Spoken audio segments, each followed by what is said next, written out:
Machine here, and you're watching Thorin's YouTube channel.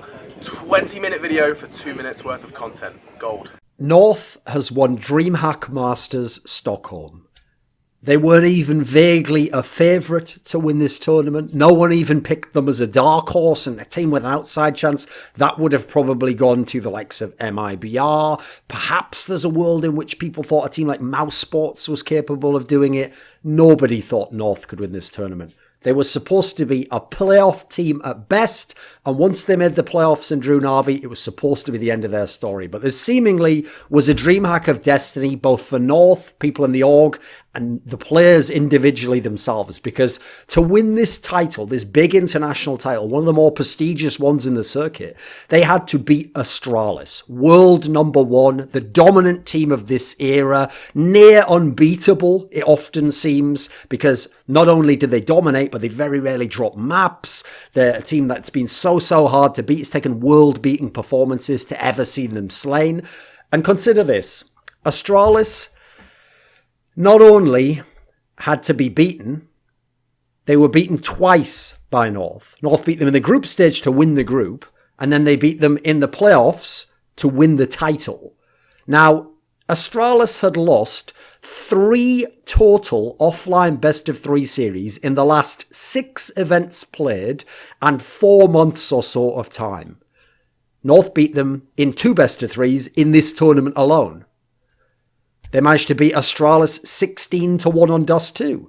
This was a map that, while Astralis didn't typically favour it, it's rare that they would pick it like they did here, when they were forced to play it, they had not lost a single time on that map. They had won 5 times on the rework of Dust 2 before this match here. Not only that, North beat them 16-1. Astralis had not lost a map without getting to at least double digits, 10 rounds or more, since the last map of the quarterfinal of Star Series Season 4 back in February, which was the first ever LAN that this Astralis team played together. That's how insanely competitive Astralis was and how impossible to crush they were, and yet North did it, and on a map that Astralis was unbeaten on. They, over the tournament, beat Astralis on a total of 4 different maps. They won against the one Inferno. Absolutely one of Astralis' amazing maps. No one can figure out what to do against that CT side. They beat them on Mirage, a map where Device has reigned supreme, where Astralis again has been so very good. They beat them on Dust 2, which, as I said, they'd been unbeaten on, and they beat them on Overpass, the map that Astralis had actually been flexing against people and is still considered a very dangerous team upon, and not even particularly that great a map in recent times for North. Those are 4 of Astralis' 5 best maps. The only one that wasn't in there was Nuke, which, funnily enough, both teams do like, but they didn't end up playing. To win this title, North beat the number 1 team Astralis, the number 2 team Navi, and the number 5 team Mouse Sports, all in best-of-3 play. You look at North's form coming into this tournament. Now, sure, these tournaments I'm going to talk about now are with different players, but you've seen gradual improvement. Back at Star Series 4, they were the ones who made it to the top 4. Sure, from an easy side of the bracket, but they started to show at least they could win maps like Mirage, at least they could grind and they could get to 3 maps and they had a reasonable map pool. Later on in the year, after some underwhelming performances elsewhere and on the DreamHack circuit, they were able to get some half-decent results at ESL1 Cologne, which actually flew under the radar. Like in the best of 1, they lost 16-14 to Fnatic, who's a pretty solid team at the moment. They then went to the lower bracket and beat Team Liquid 2-0 in a best of 3. Team Liquid, one of the best teams in the world, highly ranked team, number 4 ranked team in the world, or number 3.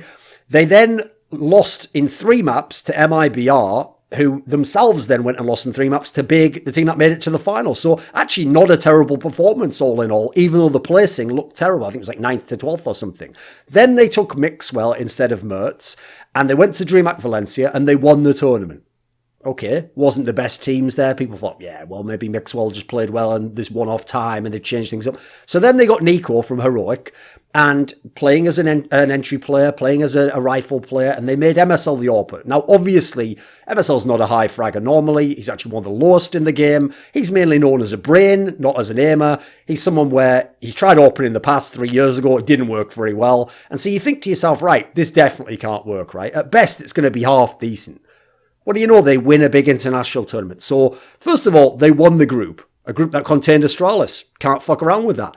If they hadn't have won their group, by the way, they would have gone headfirst into MIBR in the first round, it turns out. So that might have been the end of their tournament right there. Might have been an initial difficult time because obviously their team historically has struggled with the MIBR core. AZ showed us big form in that Astralis series. Gradual improvements been seen with him over the last few months. He's been playing much better. The numbers haven't always been crazy, but you watch him in the actual game. He's been very consistent. He does his job very well, and he has had some big fragging performances. They then crushed Na'Vi absolutely flat. That was not a competitive series whatsoever, and Na'Vi's the number 2 team in the world. Na'Vi's a team you don't 2-0. They get to 3 maps every single time, seemingly, and they're so hard to put away usually. They can grind like motherfuckers as well, and they've got 2 of the top 5 players in the world. The best player in Simple, and Electronic easily a top 5 player in the world. What do you know? They crushed them completely on Train and Inferno. Sure, Inferno's now shown itself to be a strong map for North. Train's not a map they even wanted to play. Na'Vi was like 8-0 on that map. Seemed like it was a 3-map series at a minimum, written all over it. 2-0 them. Then they go against Mouse Spots, get absolutely smashed 16-0 on the first map, come back into the series, show some grit, battle back, beat out Mouse Spots in a close third, right at the key point where they could have broken all those individual players and Mouse could have done something and won the series.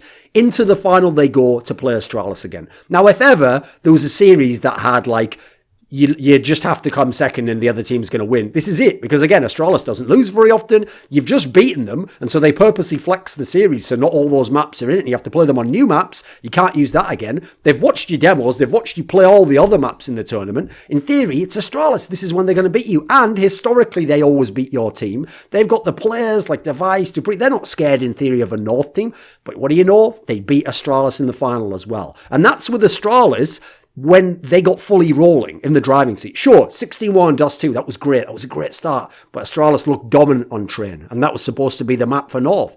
Dominant performance by Astralis. Then on Overpass, that first half was flawless from Astralis. That's exactly what they want. They've usually got a really strong CT side with great chemistry, amazing ability to play off each other, make reads, rotate. But North wins it on the T side of Astralis with MSL calling, MSL fragging, MSL AWPing, and Device, the other AWPer, best AWPer in the world, most people would say, most valuable, most efficient AWPer in the world, one of the key pieces of Astralis going completely missing, while MSL literally in all facets takes over the game. So you think of the players in this team. The best player in the team is probably Valde. He's shown himself to be the all-round complete package. Even when the team was struggling in this tournament, he had another excellent, well-polished performance with consistent play throughout every single map they played on pretty much. MSL, he's supposed to just be the captain, but he fragged way too well and way too well with the AWP at this tournament. He top fragged the final over the 3 maps in terms of aggregate score. That is ridiculous stuff. Then you've got Izzy, as I said, consistent performer, does his job, has proven why he's in this team. Kirby, someone who struggled earlier in the year, yes, hasn't emerged as some superstar player, but has shown solid fragging these last few months and also at this tournament. Now, Nico had low stats, but if you look at the role he was playing, how he was playing as an entry player, he did his job like a motherfucker. He did a really nice job here. Sure, he's in no way the MVP, but he had a very solid transition for his first tournament here. Now, another thing I want to say about that North that you might have guessed from the comment earlier about Astralis is, this map pool is no joke. Like, look at the maps they showed us here. Maps that are clearly they're strong on. Inferno, Mirage, maps that everyone plays. Nuke as well, which is a joker pick most teams don't want to play on. That's a nice little base. Then look at the maps you didn't expect them to win on that they did. Train and Overpass. I've already listed 5 of the 7 maps. And when they were forced to play Dust 2, they got smashed on it, and then they smashed Astralis on it, who was unbeaten. Even if you ignore Dust 2, there's 5 maps. And if you add Dust 2, there's 6 maps. There's only Cash missing, which is the one that they don't play. Now, to be fair, obviously you don't expect all these maps to carry over. That's why I broke it up like that. You've got the 3 that are reasonable. Maybe one of the other ones legit. We'll see beyond that. Obviously, this is somewhat reminiscent of what Dignitas did with Magisk and Config back in, I think it was October of 2016 when they won Epicenter. They'd had a gradual build-up of becoming pretty good, and then they just broke through, won the tournament, beat some of the best teams in the world in best of 3s, and we were like, right, has Dignitas arrived? Is it time for them to both be the number 1 team in Denmark and maybe one of the best teams in the world, and them and Astralis will be battling for titles?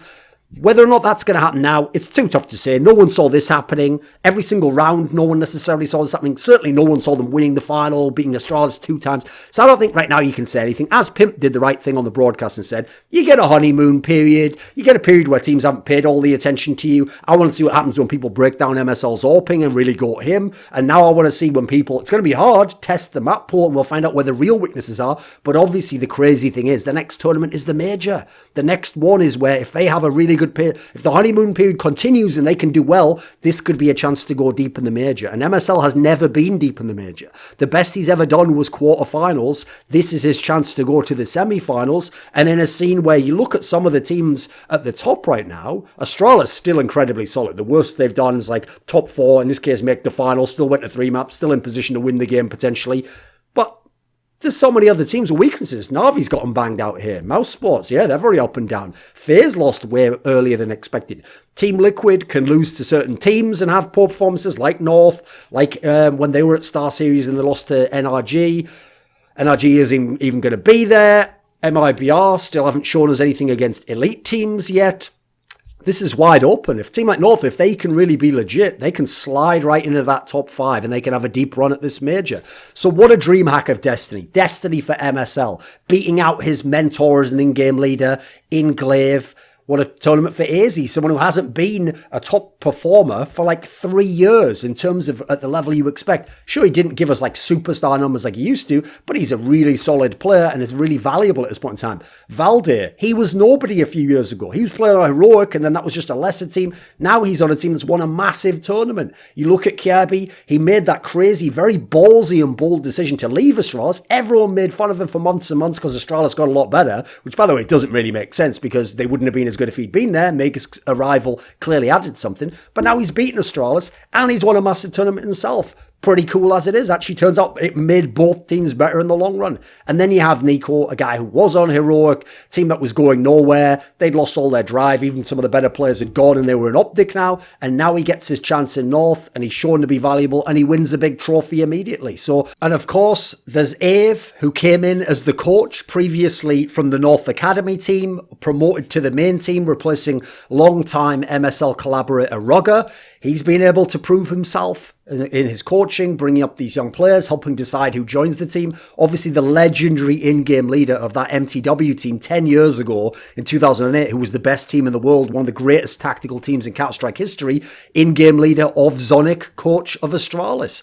Also from the same MTW team, you had Wimp, who joined as director of esports, started playing a role in who joins and who leaves the team, actually playing that general manager role from sports, where you don't just have the players decide everything and you scout people, you look at people, you try to figure out who makes sense, you talk to players and figure out who should stay, who should go, not just based on the whims of the other players. This was a dream hack of Destiny for all involved. This video was kindly supported by Dean Tanglis, Gardner Wilson, Andreas Snazore Westerlund, Alex Adams, Eddie Wingfors, Daniel Yordanov, Robert Baxter, Travis Greb, Kyla Harris, James Harding, Caesar, and special thanks go out to Matt Shakowski and Jerky's Minion in particular.